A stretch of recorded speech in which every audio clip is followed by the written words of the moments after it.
मेरा नाम अमित कुमार पांडे है। सामाजिक मुद्दे पर लगातार सक्रिय रहता। आप उत्तर प्रदेश में जो शासन व्यवस्था चल रही है योगी सरकार की, आप उससे संतुष्ट हैं या नहीं हैं?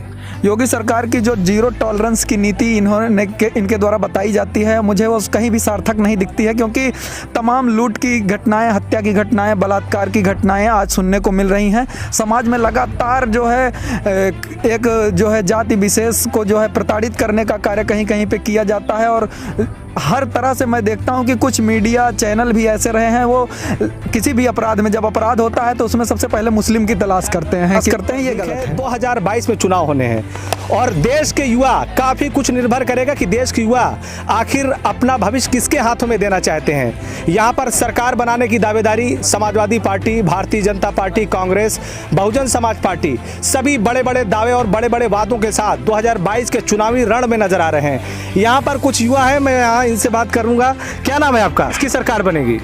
अखिलेश सरकार। अखिलेश सरकार क्यों? योगी सरकार की देन है जो आज 6 साल से बैठे हैं बहरहाल। अच्छा, हाँ। यानी कि रोजगार नहीं मिल रहा? नहीं।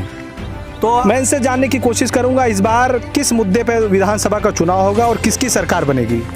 विधानसभा चुनाव जो है बहुत ही मायने रखेगा उत्तर प्रदेश का, क्योंकि यह इस समय जो हम 21वीं सदी में जीवन जी रहे हैं, तो यह हमारे लिए महत्वपूर्ण बन जाता है कि हम जो है देश दुनिया की तमाम जो गतिविधियां चल रही हैं, अर्थव्यवस्था से लेकर के सामाजिक व्यवस्था और लोगों के जीवन यापन की जो तमाम ऐसी गतिविधियां हैं, उन सबको देखते हुए जो है जागरूकता के मुद्दे पर, विकास के मुद्दे पर और समाज को जो है रहने लायक जो बनाने की प्रक्रिया है, वसुधैव कुटुंबकम की जो हमारी भावना रही है, उन सब मुद्दों पर जो है चुनाव देखा जाएगा। ऐसे प्रत्याशी का चयन किया जाएगा जो समाज को हमारे एकजुट करने का प्रयास करे और यहाँ विधानसभा के मुद्दों पर और तमाम जो है जो कमियां रही हैं हमारे विधानसभा में, पूर्व विधायक जो भी रहे हैं उन्होंने जिन मुद्दों पर काम नहीं किया है, आने वाला जो प्रत्याशी होगा उसमें हम सबसे योग्य प्रत्याशी का, ऐसे प्रत्याशी का चयन करेंगे कि जो हमारे इन मुद्दों का ध्यान में रखे और जो है विकास करे। ना कि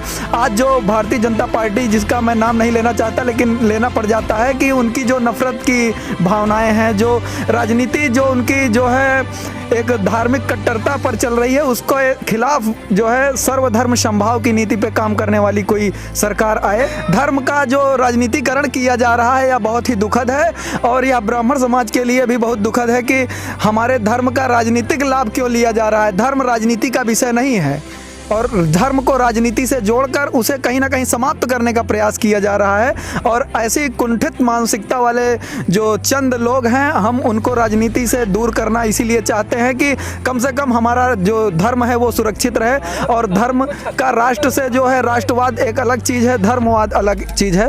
राष्ट्रवाद की भावना जो है देश के प्रत्येक धर्म के नागरिक में हो सकती है। बीजेपी, भारतीय जनता पार्टी का अगर नारा है कि सबका साथ, सबका विकास और सबका विश्वास, ये जो इनकी नारेबाजी है ये सिर्फ जुबानी है।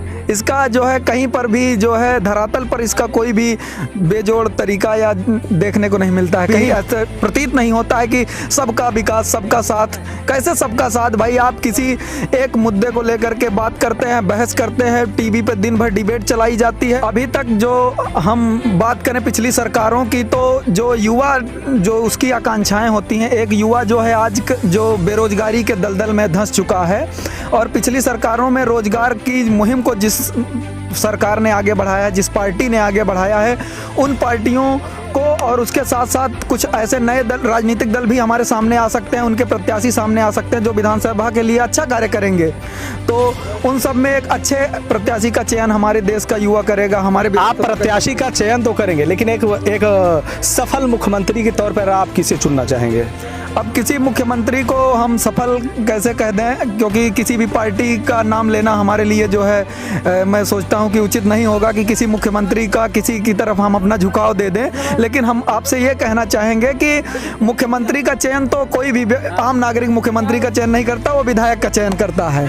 तो हम प्रयास यह करें कि हमारे विधानसभा का जो विधायक है वो योग्य होना चाहिए, क्योंकि हमारी विधानसभा, आपके विधानसभा में अभी जिस तरह कौन सी समस्या है जो मूल रूप से आपको नजर आती हैं, जिसका अब तक निराकरण नहीं हुआ है। हमारी विधानसभा में तो अभी तक जो मूल समस्याएं हैं खेल जगत को लेकर के बहुत ज़्यादा प्रोत्साहन नहीं मिला है, लेकिन उसके बावजूद यहाँ की कई ऐसी प्रतिभाएं हैं जो राष्ट्रीय और अंतर्राष्ट्रीय स्तर पर एथलेटिक्स वगैरह में और जो है कई ऐसे और भी खेल रहे हैं, उनमें अपना नाम रोशन किया है। तो खेल को आगे बढ़ाना, उसके साथ साथ शिक्षा की जो मूलभूत आवश्यकताएँ हैं यहाँ के नागरिकों को जो है उतना जो है अच्छे से नहीं मिल पा रही हैं।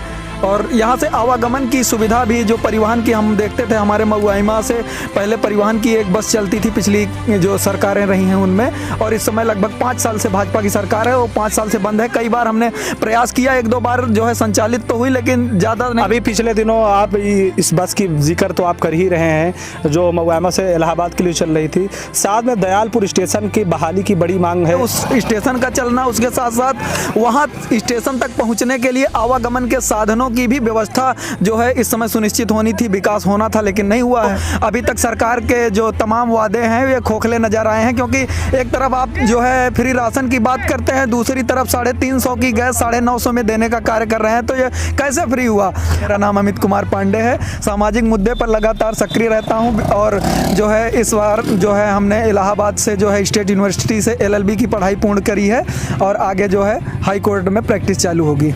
चलिए, बहुत बहुत धन्यवाद। यहाँ खिलाड़ी भी हैं और मैं आपसे पूछूंगा कि अब तो चुनाव भी आ रहा है, नज़दीक है, तो इस बार किसकी सरकार बनने वाली है? यूपी की शासन व्यवस्था कामकाज से योगी सरकार के आप खुश हैं कि नहीं? योगी से हम बहुत खुश हैं। खुश हैं? हाँ। तो इस बार फिर से सरकार बनेगी योगी अब डेफिनेटली।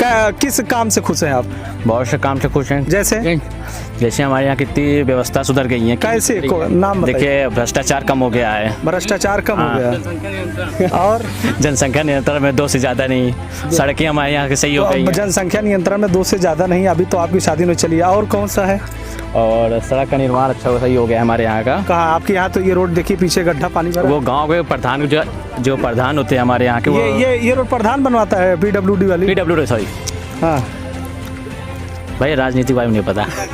ये देखिए, ये मैं इनसे भी पूछूंगा। भाई भागिए मत।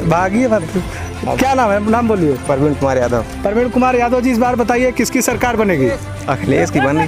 अखिलेश की क्यों? विकास अच्छा था उनका उस बार। अच्छा, विकास अच्छा था। योगी सरकार ने भी तो विकास किया है। हमें रोजगार भी मिला था।